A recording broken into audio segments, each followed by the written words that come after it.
Hey everyone, so our today's topic is the river bank of class 4th English from book My New Canvas. So in this video, I am going to explain you the question answers and reference to context. Before moving on, check out playlist class 4th English for topics related to your books. So let's get started now.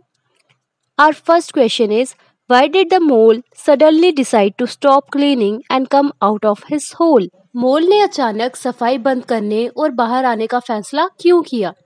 So the answer is the mole did so because he was tired of working all the morning. मोल ने ये इसलिए किया क्योंकि वो थक गया था सुबह से काम करता करता. Question 2. How did the mole feel when he saw the river for the first time? जब मोल ने पहली बार नदी देखी तो उसे कैसा लगा? So the answer is The mole was very happy when he saw the river for the first time. मोल बहुत ज़्यादा खुश था जब उसने पहली बार नदी को देखा. Question number 3. What did the water rat look like? Water rat यानी पानी वाला चूहा कैसा दिखता था? So the answer is The water rat had a brown little face with whiskers, small neat ears and thick silky hair. Water rat का छोटा सा ब्राउन रंग का यानी भूरे रंग का फेस था जिसपे मूछें थी, छोटे छोटे उसके साफ से कान थे और उसके हेयर्स जो थे वो बहुत ही घने और सिल्की थे. Question 4. What did the water rat tell the mole about the river? Water rat ने मोल को नदी के बारे में क्या बताया? Answer. The water rat told the mole that he lived in the river is his life as it provides food and drink. Water rat ने mole को बताया कि ये रिवर ही उसका घर है और ये रिवर ही उसकी जिंदगी है जो उसे खाना और पानी देती है यानी प्रोवाइड करती है. Question 5. What did the water rat tell the mole about the wide world? Water rat ने मोल को वाइड वर्ल्ड यानी पूरी दुनिया के बारे में क्या बताया?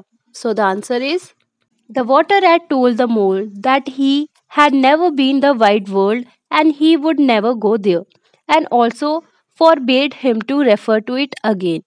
जो वाटर रैट है वो ये बताता है मोल को कि वो इस पूरी दुनिया में कभी भी नहीं गया है और ना ही वो इस कभी वाइड वर्ल्ड पूरी दुनिया में जाएगा और हाँ इस तरह की बातें वो रैट से दोबारा ना करे. ये रैट जो है वो मोल को बताता है.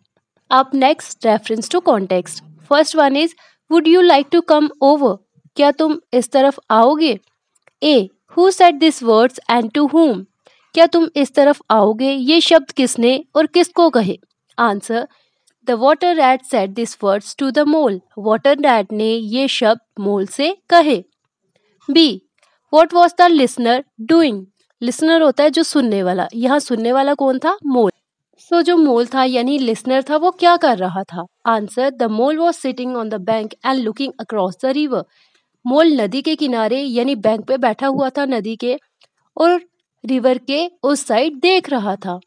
सी. What did the speaker do after he said this word? Speaker यानी जो बोलने वाला था यानी कि द रैट. उसने क्या किया ये शब्द कहने के बाद? Answer. The speaker stepped into a little boat and road it smartly. जो स्पीकर है वो छोटी सी बोट पर चढ़ा और उसे बहुत ही स्मार्टली यानी अच्छे से चलाने लगा. Reference second. What lies over there? वहाँ पे कौन रहता है? A. Who said this words and to whom? whom होता है किसको. ये शब्द किसने किसको कहे? Answer. The mole said this words to the water rat. Mole ने ये शब्द वाटर रैट को कहे. उसने ये कहा कि उस साइड कौन रहता है. B. What place lay over there? उस पार कौन सी जगह है? आंसर.